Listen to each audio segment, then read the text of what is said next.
ETF index mutual funds నేర్చుకుని stock మార్కెట్లో రాణించాలనుకుంటున్నారా? వెంటనే ఈ నెంబర్కి కాల్ చేయండి.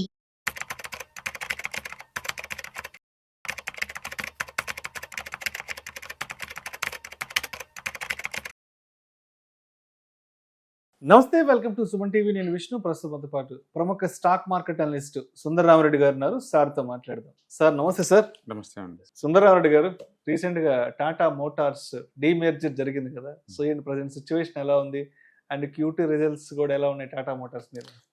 ఇది డిమర్జర్ అయిన డేట్ October 14th అండి. ఓకే. అండ్ అప్పటికేందంటే టాటా మోటార్స్ 2 ముక్కలు చేయబోతున్న విషయం ఎప్పుడో అనౌన్స్మెంట్ చేశారు 1 year దగ్గర నుంచి. అంటే డిమర్జర్కి ముందు ఏంటంటే 660 ఉంది స్టాక్ రేట్. 660 అంటే కమర్షియల్ వెహికల్ సపరేట్గా అండ్ ప్యాసింజర్ వెహికల్ సపరేట్గా మార్చారనమాట. అండ్ ఈరోజు మొత్తం కంబైన్డ్ వాల్యూ 745 అనమాట. అంటే Tata Motors passenger vehicle value ఏమో 410 రూపీస్ ఉంది. And Tata Motors commercial vehicle ఏమో నిన్న లిస్ట్ అయింది కదా 335 దగ్గర లిస్ట్ అయింది అనమాట. అంటే కంబైన్డ్ వాల్యూ ఆల్మోస్ట్ 745 రెండు కలిపిన పీసెస్ రెండు కలిపి. అండ్ ఇప్పుడు దాకా చాలా మంది అంటే 50% లాస్ అయ్యాం, 50% లాస్ అయ్యాం, 30% లాస్ అయ్యాం అనుకుంటున్నారు. లాస్ ఏం కాదండి. ఇప్పుడు కొత్తగా ఆల్రెడీ ఈ స్టాక్ డిమాట్ అకౌంట్లోకి వచ్చేసి ఉంటుంది కాబట్టి లాస్ట్ 1 month ప్రాఫిట్ 12% అనుకోవచ్చు మనం. అంటే డీమర్జర్ అవటం వల్ల 12% వెల్త్ క్రియేట్ అయినట్లు లెక్క అనమాట. అంటే ఇది కమర్షియల్ వాల్యూది డెఫినెట్గా చాలా పెద్ద మూవ్ అవుతుందండి. ఎందుకంటే వీళ్ళు ఇటాలియన్లో almost one of the best truck manufacturing కొన్నారనమాట, ఎవకో అని చెప్పేసి. అది దాని టర్న్ ఓవరే ఆల్మోస్ట్ 1.5 lakh crore. అందుకని టాటా మోటార్స్ యొక్క commercial vehicles turn over plus Iveco truck turn over రెండు కలిపితే ఆల్మోస్ట్ 2.2 lakh crore అవుద్ది. అంటే 2.2 lakh crore ఉన్న ఈ కంపెనీ మనకి 1.2 lakh crore దొరుకుతుంది ఇప్పుడు. నిన్న లిస్టింగ్ ప్రైస్ ప్రకారం ఈ స్టాక్ 335 కదా, టోటల్ ఈ కంపెనీ వాల్యూషన్ 1.2 lakh crore వస్తుంది. 1.2 lakh crore అంటే ఒక సేల్స్కే దొరుకుతుంది, లెస్ దెన్ ఒక సేల్స్కే దొరుకుతుంది. కాబట్టి బెస్ట్ వాల్యూ అనుకోవచ్చు మనం. కాబట్టి టాటా మోటార్స్ లో 2 పీసులు ఏ పీస్ బాగుంటుంది అంటే డెఫినెట్గా కమర్షియల్ వాల్యూ బాగుంటుంది, కమర్షియల్ వాల్యూ లాంగ్ టర్మ్ బాగుంటుంది. అండ్ ఎందుకంటే Italian truck company technology world high end technology అనమాట. అండ్ సో అమెరికా అయినా యూరోప్ మొత్తం కూడా ఫ్యూచర్లో ఆ టెక్నాలజీ దించుతారు కాబట్టి. అంటే ఏదైనా సరే టాటా వెహికల్స్ ఈ మధ్యకాలంలో మంచిగా స్కేల్ అప్ చేస్తున్నారండి. అండ్ డెఫినెట్గా ముందు రోజుల్లో మాత్రం ఈ వర్టికల్స్ మాత్రం మంచి ఫీచర్ ఉంటుంది. అండ్ క్యూటీ ఇంపాక్ట్ ఎలా ఉంది? రిజల్ట్స్ మామూలుగానే వచ్చినాయండి. అండ్ కాకపోతే ఆటోమొబైల్స్ ఎప్పుడు కూడా లేదు, హిస్టరీ కన్నా కూడా ఫీచర్ చాలా బ్రైట్ గా ఉంటుంది. అండ్ ఇండియాలో యాక్చువల్గా జిఎస్టీ తగ్గించింది, దానివల్ల ఉపయోగం ఏదైనా ఉంది అంటే ఫుడ్ ప్రొడక్ట్స్ కి 2 ఆటోమొబైల్స్ కి definite it's going to good అనమాట. అండ్ సెక్టర్స్ కూడా చాలా స్ట్రాంగ్ గా ఉంది. అండ్ కరెంట్ ప్రైస్ 335 దగ్గర కదా, అంటే అరౌండ్ 300 దగ్గర ఆ రేట్ దగ్గరకు వస్తే కనుక దీన్ని కొనుక్కోవచ్చు. ముందు రోజుల్లో మాత్రం డెఫినెట్ గా గోయింగ్ టు రాక్ అనమాట ఆ రేట్ దగ్గర మాత్రం. మొత్తం మీద వెల్త్ క్రియేషన్ ఈ డిమర్జర్ అప్పుడు చాలా రేట్ అనమాట, చాలా రేర్ అది ఈ మధ్య కాలంలో పర్టికులర్ గా.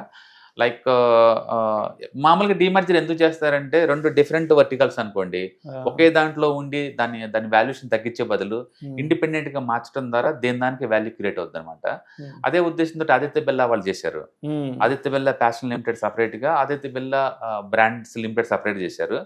బట్ 2 కంబైన్డ్ వాల్యూ ఉన్నప్పుడే రేట్ ఎక్కువ ఉండేది, 2 కలిసిన తర్వాత రేట్ తగ్గిపోయింది అనమాట. అన్ని డిమర్జర్ వెల్త్ క్రియేట్ చేయమండి, బట్ కొన్ని మాత్రం క్రియేట్ చేస్తాయి. అంటే రిలయన్స్ వాళ్ళు బాగా క్రియేట్ చేశారు. రిలయన్స్ లోంచి రిలయన్స్ జియో ఫైనాన్స్ సపరేట్ చేశారు. Jio finance already I think more than 300 దగ్గర రన్ అవుతుంది. అంటే రిలయన్స్ కూడా మళ్ళీ ఆల్ టైమ్ హై దగ్గరకు వచ్చేసింది. కాబట్టి కొన్ని డిమర్జర్స్ మాత్రం రియల్ గా వెల్త్ క్రియేట్ చేసినాయి, కొన్ని మాత్రం అంత క్రియేట్ చేయలేదు. అంటే టాటా మోటార్స్ 1 month లో మనకి 12% గిట్టుబాటు అయింది. కాబట్టి ఇట్స్ వర్త్. రైట్. అండ్ ఒక చిన్న కంపారిజన్ కూడా చెప్పండి, అంటే ఒక చిన్న రేటింగ్ లాంటిది, Tata Motors versus Tata power. Tata power ultimate అండి. దాని వర్టికల్స్ పవర్ ఇండియాలో వెరీ షార్టేజ్ అండి ఫ్యూచర్లో. అండ్ డేటా సెంటర్స్ అంటే మార్కెట్ చాలా లైట్ తీసుకున్నట్టుంటుంది. అమెరికాలోనే సివియర్ షార్టేజ్ ఉంది అక్కడ. ఈ డేటా సెంటర్స్ దాటికి గ్యాస్ రేట్లు బాగా పెరగబోతుందని చెప్పి ప్రెడిక్షన్ ఉంటుంది మార్కెట్లో. అందుకని ముందు రోజుల్లో నేచురల్ గ్యాస్ ఒకటి, పవర్ ఒకటి బాగా షార్టేజ్ రాబోతుంది. హ్యూమన్ కన్జంప్షన్ కి సాల్ట్ లేదనుకుంటే మళ్ళీ కొత్తగా డేటా సెంటర్లు వస్తున్నాయి. ఈ డేటా సెంటర్లు రావడం వల్ల ఏంటంటే వాటి కన్జంప్షన్ 24/7 ఉంటుంది, పవర్ అది కూల్ అవుతా ఉంటాయి అనమాట. అంటే పెద్ద ఎకరాల కొద్ది వేర్ హౌస్లు మొత్తం కూల్ అవ్వాలంటే సిస్టమ్ ఎంత పెద్ద హీట్ అబ్జర్వేషన్ కావాలో ఊహించుకోండి. అందుకని పవర్ చాలా గుడ్ బిజినెస్ ఇండియాలో. గవర్నమెంట్ కూడా ఆ విషయం అర్థమయ్యే ట్రాన్స్కోస్ మొత్తం కూడా ప్రైవేటైజేషన్ కోసం ఎలా చేస్తున్నారు, ముందు ముందులో ప్రాబ్లం వచ్చిందని. ఇప్పటికే పవర్ని 3గా డివైడ్ చేశారు. పవర్ మ్యానుఫ్యాక్చరింగ్ వేరు, పవర్ ట్రాన్స్మిషన్ వేరు, పవర్ డిస్ట్రిబ్యూషన్ వేరు. ఇప్పుడు ఈవెన్ పవర్ డిస్ట్రిబ్యూషన్ కూడా ప్రైవేటైజేషన్ చేస్తున్నారు అనమాట. అందుకని ఆ ఏరియాలో డెఫినెట్గా Tata power going to rock. ఎందుకంటే వాళ్ళు ఆల్రెడీ ఆల్టర్నేట్ ఎనర్జీలో టాప్ లో ఉన్నారు. ఢిల్లీ మొత్తం పవర్ ట్రాన్స్మిషన్ వాళ్ళే, అండ్ మ్యానుఫ్యాక్చరింగ్ అన్నిట్లో ఉన్నారు. ఏది న్యూక్లియర్ లో ఉన్నారు, ఇటు హైడ్రోలో ఉన్నారు, అండ్ మామూలు ఈ దీంట్లో ఉన్నారు, ఏది సోలార్ లో ఉన్నారు, నార్మల్ పవర్ లో ఉన్నారు, అన్ని వర్టికల్స్ లో ఉన్నారు. డెఫినెట్గా ఇట్స్ వర్త్ అండి లాంగ్ టర్మ్ పాయింట్ ఆఫ్ లో. ఐ థింక్ ఇప్పుడు 400 దగ్గర ఉన్నట్టుంది. మనం లాస్ట్ టైం మాట్లాడుకున్నప్పుడు 200 దగ్గర ఉంది. ఇట్స్ వర్త్ అండి. కీప్ ఇట్ 1000 టార్గెట్, కాబట్టి కపుల్ ఆఫ్ ఇయర్స్ పడుతుంది.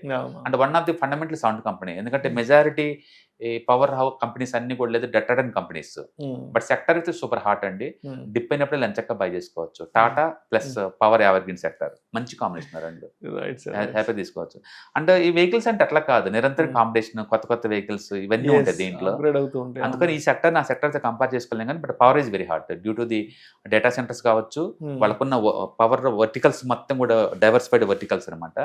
పైగా వాళ్ళు డిస్ట్రిబ్యూషన్ లో ఉన్నారు, ట్రాన్స్మిషన్ లో ఉన్నారు, మ్యానుఫ్యాక్చరింగ్ లో ఉన్నారు, అన్ని రకాలు ఉన్నాయి. పైగా ఇప్పుడు గవర్నమెంట్ కొత్తగా న్యూక్లియర్ ఎనర్జీకి ఎలా చేస్తుంటే వాళ్ళు కూడా బిడ్డింగ్ చేశారు.